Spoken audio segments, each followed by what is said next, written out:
What a session. We get a set versus another set. Super good action tonight. Now let's get into the challenge. For tonight, we're going to need your guys' help. Me and Frankie have been arguing over who's a better poker player, so we need you guys to let us know who you think played better in the comments. Tonight only. Put that name in the comments below. Whoever gets the most comments wins $100 US dollars from one of us. $100 on the line. You're not going to want to miss this one. It is crazy. Let's get right into it.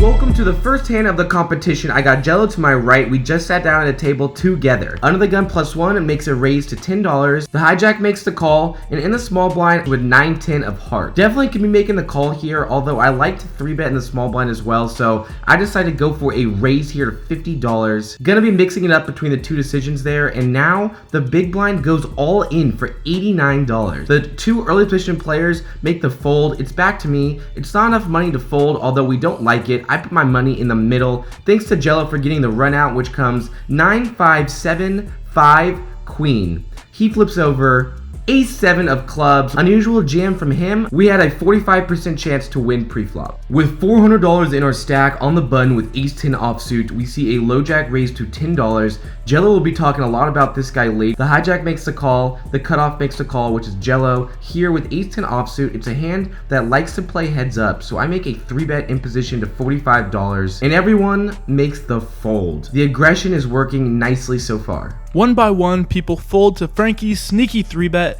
just like Wayne Gretzky swerving around people on the ice. Speaking of Gretzky, we look down at pocket 9s in the small blind. We got 260 in our stack. We see an under the gun open to $8. The hijack, cutoff, and button call. The under the gun player had been a bit loose at the table, so I think this was a good spot to squeeze. I 3-bet here to $50.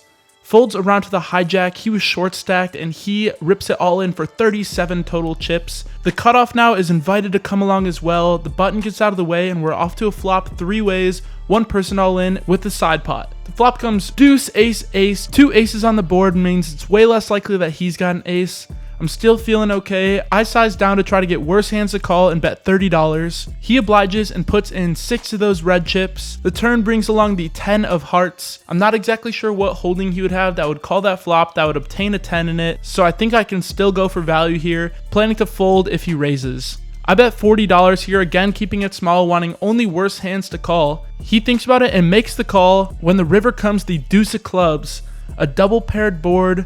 I'm happy to check this one to him, see what he does. He checks it back. I flip over the 9s. The hijack mucks. The small blind shows us pocket 4s. We're good. We scoop in this pot our way. With king queen suited and +2, I make a bet to $10. +3 makes the call, and then the button raises up to $25 total. This guy seemed like a pretty tight player, and I make the call here for only 15 more, and +3 makes the call as well. Flop comes Ace-3-10 rainbow. We all checked the pre-flop aggressor, and the button checks this one back. The turn is the 4 of spades. I check, I've got king high, not much, but the button does bet a tiny amount, only $25. I make a call, planning to bluff if another spade comes, and checking if a king or queen comes. The river comes a non-spade but good card to bluff at, a pairing card, a 10. The guy is most likely looking at jacks, queens, or kings here because of the way he played the flop and the tiny bet on the turn. With $100 left in his stack, I rip it all in. Can't be calling the turn if you're not willing to bluff some river cards. He goes well into the tank and makes the fold. I like this play. I'm glad it worked this time. It looks like we made him fold something like pocket jacks or pocket 9s. Nice bluff, Frankie. Way to go. The only bluffs I pull off are when I tell people I'm related to Henry VIII, but I'm not lying this time because I've got multiple queens with me, hoping to catch a third one on the flop. Under the gun opens it to $10. I 3-bet here to $30. The cutoff calls, and the under the gun player is now invited to come along, getting great odds. I use the nickel I just found on the ground as my card protector. Off to flop comes 8 king 4 with 2 spades. It checks to me. This board's good for me, and I decide to continue betting here for $35. The cutoff makes a call, and the under the gun player makes a call as well. I'm pretty much done with the hand at this point when the turn brings the 7 of hearts. Checks me again. I decide to shut down and check, but the cutoff player decides to give me a free river card. Comes the 3 of diamonds, absolute brick, and the under the gun player throws all his chips in the middle. Just kidding, he only throws 2 of them, 2 white chips. $2 bet. This guy had been making some weird moves all night. I'm not exactly sure what to make of this, but I can't fold for $2, and I don't see any merit in raising either. I make the call. Now the cutoff thinks about it. He raises it up to $35 here. He must have just ate 2 Chipotle bean burritos because I think he's full of crap. The under the gun player though, min clicks it back to $70. Now I'm ready to fold. I let it go, and the cutoff thinks about it before folding as well. Pretty sure he had absolutely nothing. I asked the under the gun player to show for the vlog. He shows me pocket 4s again, flop the set. Nice hand. Good thing you got away from that one, Jello. I have a hand against that same player, this time with pocket kings. I'm in the hijack, I go $10, the button makes a call, the small blind makes a call, and this man in the big blind goes for a raise to $20 total. $10 more to me, I'm definitely not calling. I go for a 4-bet to $75. Button folds, small blind folds, and the big blind quickly folds as well. Off to the next. We look down at ace-9 of hearts in the cutoff. There's 2 limps to me. I decide to open this one up to $20. Frank on the button decides to make the Call here with ace-10, going off to a flop, which comes ace-king-9. Have that beautiful top pair. When it checks to me, I bet small here for $15. Welcoming a check raise from someone. Definitely gonna make it a call, which I do.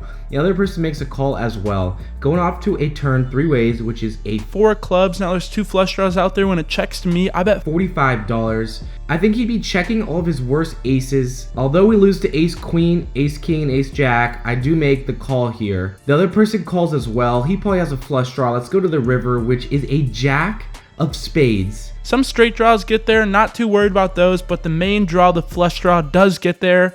Ace Jack's now beating us as well. When it checks to me, I check. Unsure if I'll call a bet. Now I know Jello does not have a flush. He probably doesn't have two pair either. So I check it back thinking I'm going to be winning this hand. And nope, Luckbox Jello takes this one. Frankie had ace 10 and the limper mucked. Bittersweet moment watching Frankie's chips get pushed my way. Had to share the wealth from the last hand to Jello. I felt bad. We got King Queen offsuit, and the under the gun player, who I believe to be the tightest player at the table, opened it to $15. I didn't feel comfortable at the time 3-betting him. I didn't just want to call either, so I let it go. We see 3 other people make the call, and they hit a flop of 10-8 queen rainbow. Under the gun continues the story for $35. He gets 2 callers, and then the small blind rips it all in for just $17 more. He was short stacked again. Everyone makes a call, and there are 4 ways to a turn, which comes to 3 of diamonds. They all check. The river brings a 3 of hearts, and they all check again. Expecting I'm so crushed here until the under the gun player shows Jack 8 of hearts. Everyone else slowly, one by one, mucks their cards, and a pair of 8s with a pair of 3s wins this pot. Ouch. That's hype. That's a good feeling, man. Yeah, not so much for me, Frankie. This hand is absolute humor and will only ever happen on a 1-2 table. Let's get into it. I'm in the big blind with pocket 2s. We see a +1 limp, middle position cutoff. They all just call $2. The button now raises to $15. I make the call with my pocket pair, and the other 3 players call as well. Let's go to that esteemed flop. 8-2 Jack Rainbow. Ladies and gentlemen, we have a set in the most dry board of all time. I make the check. +1 bets $22. The cutoff makes the call. I'm thinking about check raising when the button, the initial aggressor, re-raises to $80 on this flop. He's repping such a strong range here. I think that maybe I could even be losing to pocket jacks. That's how strong this range will be. So instead of check raising, I now just make the call to $80. We see a call from +1, and the cutoff, an older gentleman, makes the call as well. Let's get a dry card. How about an ace? Pocket aces just hit a set. I check, +1 checks, and now the cutoff jams all in for $137. This was an older gentleman. I am very excited to see this, especially when the button makes the fold. The player we are most scared of folds, so now I just make the call, hoping to rope the player in behind me, although I think I could jam with the other person having $200 left in his stack. He tanks and then folds 9-10 offsuit. So +1 folds the draw, which is honestly pretty good news for us. Let's go to a river, which is the jack. The cutoff shows ace king, and I win this massive massive pot because he does not know how to play ace king. Not that I played this hand super well, but I am glad that I just called the flop bet because that enticed the man with ace king to go all in and for me to get more value. We pick up pocket sevens in middle position. It folds to me and I decide to open this one up to $10. Only a small blind calls. We've been battling all night. Flop comes king 3 king with 2 hearts. When he checks to me, I bet $10. He knows I'm c-betting pretty wide here and he raises. He can be doing this with a whole bunch of holdings, so I make the call. Someone told me the other day that if you follow our Twitter, you get a bunch of run good. So I followed it on my personal account right before I looked at the turn card, which was the 7. We pick up a sneaky boat. The small blind continues betting here. My eyes get bigger and bigger as I watch the small blind continue reaching for chips. He bets $35. I just make the smooth call, trying to set the trap, and the river is the 9 of clubs. He slows down and checks to me. At this point, I don't think he's got a king. Pot's $140 and he's got $170 left in his stack. I put him to the test for all his chips, ripping it all in, and he goes into the tank. I'm really light here. I need a minute. You got like 7s, 3s are in there. Ace, what was that? Fold. Just king jack. Eventually he folds, telling me he had pocket 5s. That would have been amazing, getting him to call that light. Throughout the rest of the session, he kept asking me what I had and was stressing himself over this hand, thinking he made a bad fold. I normally would tell people what I had in this situation, but because this guy hadn't seen the vlog before, hope he's watching, I told him he's gonna have to wait and watch it. With over $1,000 in my stack, I look down at ace queen suited. I go $12 in middle position. We see a hijack call, a low jack call, and now the big blind, our favorite player, bumps it up to $25 total. Again, kind of like last time with the kings, I'm gonna 4-bet. I go $75 this time because of the other money in the middle. And the other 2 players fold, but this time the big blind does make the call. Going off to a flop against a player who's a calling station and giving great action. Flop comes ace 4-3 rainbow. He checks to me and I bet $55 and he folds. So I kind of wish I checked here, but nevertheless, we take down another pretty big pot. We pick up 7-8 of clubs and we're in middle position. There's an under the gun limp and I open it to $15. The button makes a call. The big blind, Loke, who I have a bunch of hand history with, makes a call. And the under the gun player is getting a great price, makes a call as well. Off to a board it comes king 4-8 with the club.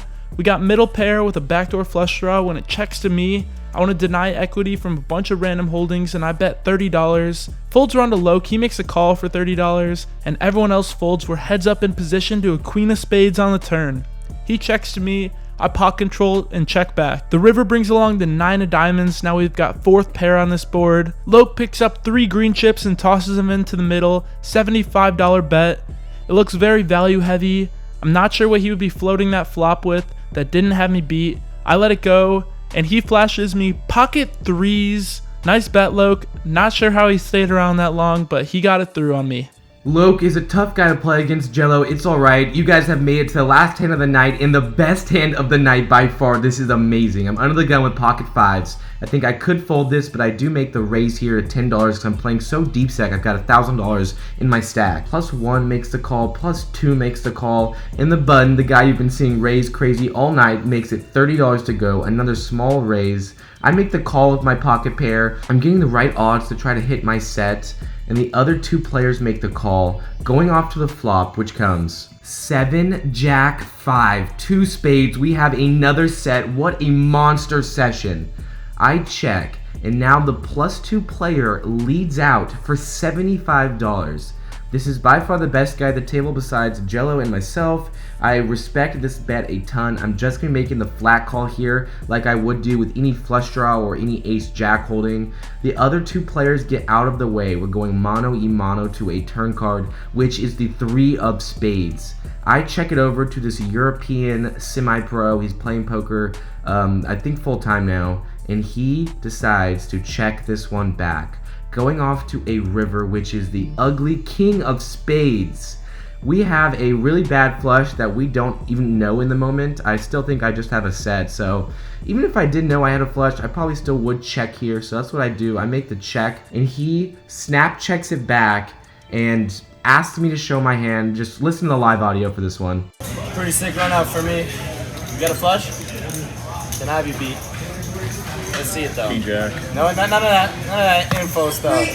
King Jack. Wow. Could have got so much more. Oh, what the fuck? That's the Oh, I'm sorry. I didn't know I did. That's a slow roll. Hopefully you didn't monk it. If you never asked him to show his cards, he would have actually monked Still managed to win. So you did that to yourself. Oh my gosh, he has pocket sevens. We sucked out on a set. We literally came back, set versus set. There's like a 5% chance that happens, and it somehow happened. We are such a luck box. That hand definitely got lucky, but overall, think I played really well tonight. Let me know in the comments below. Just wrapped it up. I was in for 300, out for 517. I was in for 300, out for 1,060. Comment below who played the best tonight. $100 online. Hey, one quick thing. Don't forget, it's about the plays, not the money, boys and girls, so.